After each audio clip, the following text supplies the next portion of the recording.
Sebelumnya mohon izin Pak. Ya, kita rekam nggak apa-apa kan Pak? Nggak apa-apa. Siap.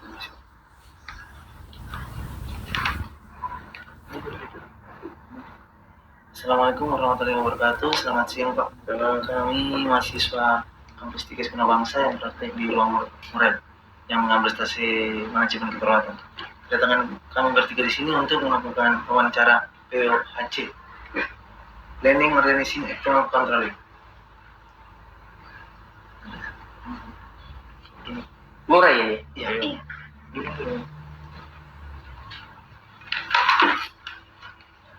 Baik Bapak, di sini kami akan menanyakan beberapa pertanyaan Pak. Buka masker di rumah Pak. Oh iya. Sehat semua? Sehat Pak.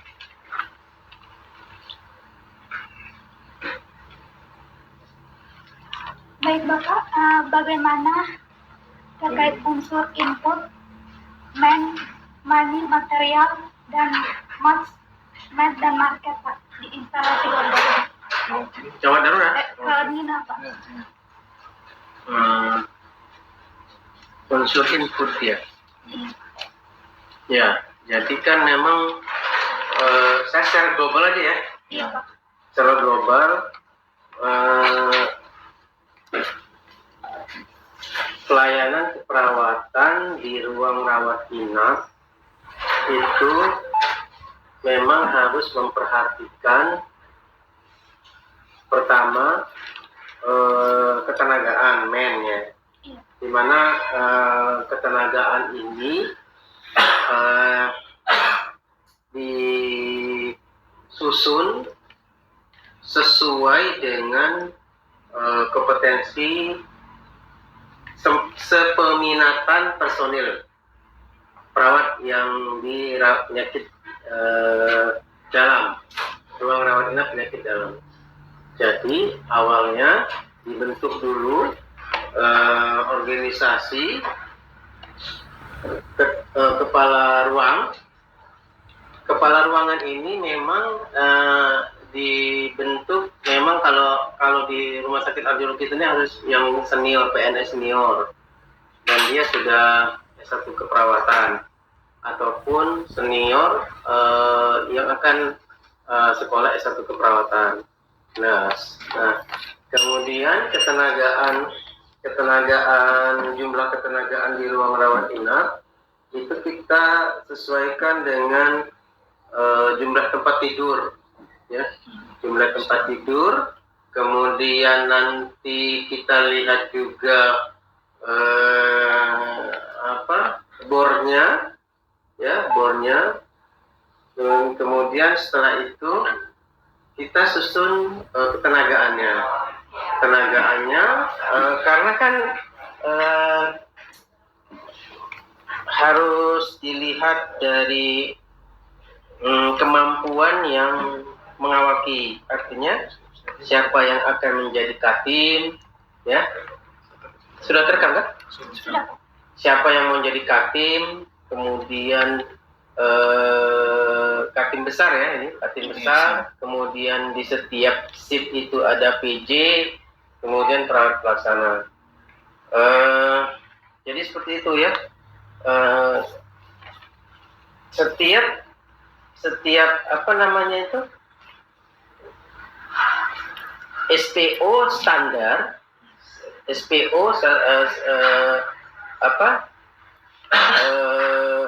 prosedur operasi yang di ruangan itu, standar operasional prosedur itu semua ruangan hampir sama. Jadi kita buat ataupun dari manajemen yang buat atau dari komod yang membuat atau dari PPI yang membuat itu SPO-nya relatif semuanya sama. Apakah itu nanti SPO-nya bedah atau penyakit dalam, di Murai harus ada juga bedahnya. Jadi SPO-nya itu semua ruangan hampir sama harus ada. Kemudian PAK, panduan asuhan keperawatan, itu dibuat juga hampir semua ruangan sama. Jadi PAK bedah, PAK penyakit dalam itu juga kita berikan penyakit dalam bedahnya. Jadi kita lihat 10 besar penyakit yang ada di ruangan penyakit dalam, ya. Kemudian kita buat panduan asuhan perawatannya. Kemudian juga sebelum ada PAK, kita buat juga standar asuhan perawatan, SAK. Nah itu secara bertahap SAK dan PAK yang tidak ada akan dibuat, ya, dibuat melalui Pokja yang diketuai dari Komite Keperawatan, nanti membuat Pokja, baru kita buat PAK yang belum ada. Kemudian setiap bulannya itu kebutuhan matum dan matkes dari kepala ruangan itu akan mengajukan kebutuhan ke bagian penunjangan, ya. Kemudian juga dari instalwat juga lebih mempercepat mengkoordinasikan kebutuhan yang ada di ruangan tersebut. Jadi kalau kita ini kan ada bagian penunjangan itu ada bagian matkes dan bagian matum. Bagian matkes ada orang tertentu, matum orang tertentu. Nah, dari ruangan membuat nota dinas langsung ke penunjangan, kemudian tembusan ke instalwat. Instalwat juga nanti akan berkoordinasi atau membuat surat nota dinas juga ke Kabidjang, kepala bidang penunjangan. Jadi seperti itu. Setiap kebutuhan per bulannya itu sudah diperkirakan, ya, kebutuhannya apa, itu diajukan ke bagian penunjangan. Tapi kalau hal yang urgent misalnya kebutuhan urgent, saya koordinasi langsung lewat potong kompas isinya itu, koordinasi ke pejabat terkait. Nah, jadi memang ada yang kebutuhan urgent atau yang biasa itu memang sudah dikoordinasikan untuk kebutuhan ruangan selama 1 bulan. Okay. Terus, pelaksanaan ini kan planning, ya, organizing. Saya melihat kan ini controlling, organizing, activating dan controllingnya saya melihat satu pelaksanaan langsung di ruangan sana. Supervisi pelaksanaan sana melihat pelaksanaan pelayanan keperawatan di sana. Apakah sudah sesuai dengan SPO? Apakah ada alat-alat yang kurang yang harus ditindaklanjuti segera. Saya koordinasi dengan pejabat terkait, ya. Kemudian pelaksanaan mulai dari awal pagi itu harus adanya pelaksanaan meeting morning, kemudian handover di nurse station, kemudian handover di bed pasien, ya. Kemudian penegakan diagnosis itu kita observasi lewat rekam medik, ya, Kemudian juga mungkin ada komplain pasien yang mungkin dari Google Business RSPAU ataupun komplain dari BPJT ataupun komplain dari profesi lain. Nah, itu jadi pelaksanaan mulai dari planning, organizing itu pelaksanaan di ruangan mulai dari karu, case manager, ya, katim dan perawat pelaksana di sana. Kalau activatingnya, ya, pelaksanaan asuhan keperawatan mulai dari asuhan pelayanan, asuhan pelayanan dan asuhan pelayanan dan asuhan manajemen. Nah, itu, ya. Controllingnya, ya, satu pelaksanaan sehari-hari, apakah sudah terlaksana dengan sesuai dengan SPO, sudah sesuai dengan standar atau tidak. Gitu. Terus apa nih? Terus ini Pak mau nanya Pak, bagaimana penghitungan beban kerja perawat di instalasi rawat inap? Perhitungan beban kerja. Iya, Iya. beban kerja. Memang kita kalau mau sesuai dengan standar, ya, sesuai dengan standar, kita ketenagaan itu berdasarkan bor dalam 1 tahun. Ya, bor dalam 1 tahun, kemudian kita masukkan dalam perhitungan ketenagaan, itu keluar sesuai berapa perhitungannya. Nah, untuk tadi itu apa namanya itu? Beban kerja. Beban kerja Pak. Beban kerja itu kita buat dalam 1 shift, dalam 1 bulan ya. 1 bulan itu kita memang ada shiftnya itu pagi-pagi, sore-sore, malam-malam, lepas libur. Itu seperti itu terus. Nanti dalam 1 bulan kita hitung jumlah jam kerjanya berapa? 7 jam. Bukan, dalam 1 jam, dalam 1 bulan itu kita hitung. Kalau dinas pagi kan 7 jam, dinas sore 7 jam, dinas malam 10 jam. Iya. Nah, itu dalam satu hari kan 24 jam. Nah, pagi-pagi, sore-sore, malam-malam lepas libur itu dijumlahkan nanti, ya dijumlahkan dalam 1 bulan. Memang dalam aturan pemerintah itu 150 jam per bulan. Tapi kalau di Harjo Lukito itu bisa sampai 170 jam, sampai ada juga 180 jam. Iya. Nah, tapi nanti dalam 1 bulan itu kita kasih libur ekstra.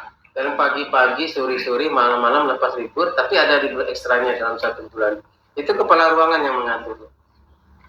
Kepala ruangan yang mengatur. Tapi haknya juga sama. Kalau dia haknya dalam 1 bulan itu ada libur, harus ada libur juga. Kemudian cuti bersama harus ada cuti bersama juga. Tapi tidak pada saat cuti bersama itu. Misalnya cuti bersama tanggal 1 sampai tanggal 5, ya bulan Juli. Tapi nggak semuanya tanggal 1 bulan 5 itu bulan Juli yang dikasihkan. Ada mungkin tanggal di atas tanggal 5 sampai tanggal 30, atau kalau enggak lewat bulannya, lewat bulannya dikasihkan hak cutinya. Yang jelas ya, kalau memang sesuai standar kita sudah mengajukan kebutuhan penambahan tenaga, makanya kan ada rekrutmen perawat baru, gitu ya. Terus ini Pak mau nanya lagi, ini misalnya ada perawat baru, orientasi apa yang akan diberikan kepada mereka gitu untuk masuk ke ruangan rawat inap? Kalau perawat baru kita sudah buat standar dalam 3 bulan awal itu dia harus orientasi di 4 besar: penyakit dalam, anak, ya, maternitas dan kritis ya. Tapi kita lihat dalam pelaksanaannya, apakah dalam 1 ruangan itu nanti harus di penyakit dalam, bedah dan anak, atau ditambahkan ke maternitas atau tidak. Tapi perawat baru itu harus dilaksanakan orientasi di 4 besar ruangan tersebut selama 3 bulan.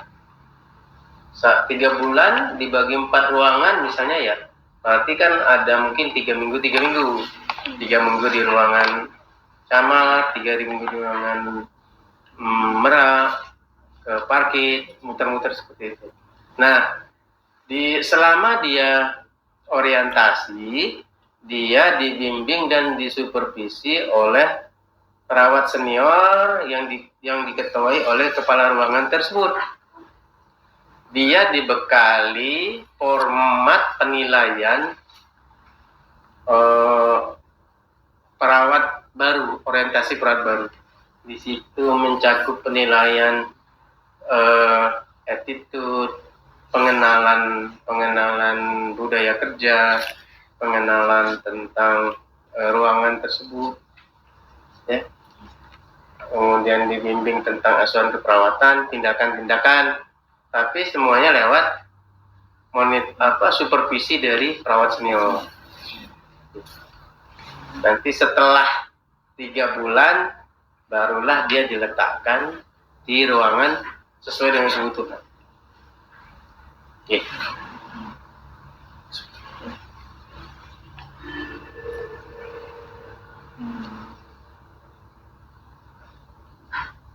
Terus Pak, bagaimana dan seperti apa cara Bapak dalam melakukan pengawasan kinerja perawat di setiap instalasi rawat inap? Penilaian kinerja, Andre, catnya udah jadi di gudang tuh. Oh, udah siap. Kasih cek deh. Ini. Jam Senin. Siap. Penilaian kinerja itu per semester satu kali, 6 bulan sekali artinya. Jadi kita ada formatnya sudah ya, penilaian kinerja itu. Kalau perawat pelaksana dinilai oleh Katim dinilai oleh case manager atau kepala ruangan dinilai oleh kepala rawat inap. Nanti penilaian kinerja itu ada mengenai penampilan klinik, ya, kemudian dokumentasi keperawatan, ada yang tentang kalau case manager itu tentang visi, misi, filosofi, rencana harian, struktur organisasi, banyak itu sesuai dengan format yang sudah ada. Itu sesuai dengan penilaian kinerja masing-masing. Ada perawat pelaksana, ada case manager ataupun kepala ruangan. Itu tuh sudah dari apa ya? Komite Keperawatan Nasional format. Terus Pak, bagaimana mengetahui tingkat kepuasan pasien di setiap ruang rawat inap? Nah, tingkat kepuasan pasien rawat inap memang kalau di Rumah Sakit Harjo Likito ini bagian humas yang melempar survei, bagian humas. Tapi yang jelas salah satu penilaian saya itu lewat Google Business RSPA juga bisa.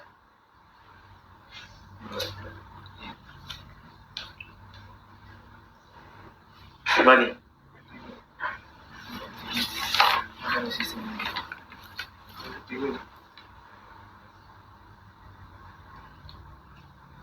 Itu sih. Itu. Minggu-minggu terakhir. Oh ya nih Pak, ini yang terakhir. Apakah ada sistem reward dan punishment yang diterapkan di sebuah instalasi rawat? Iya, ada.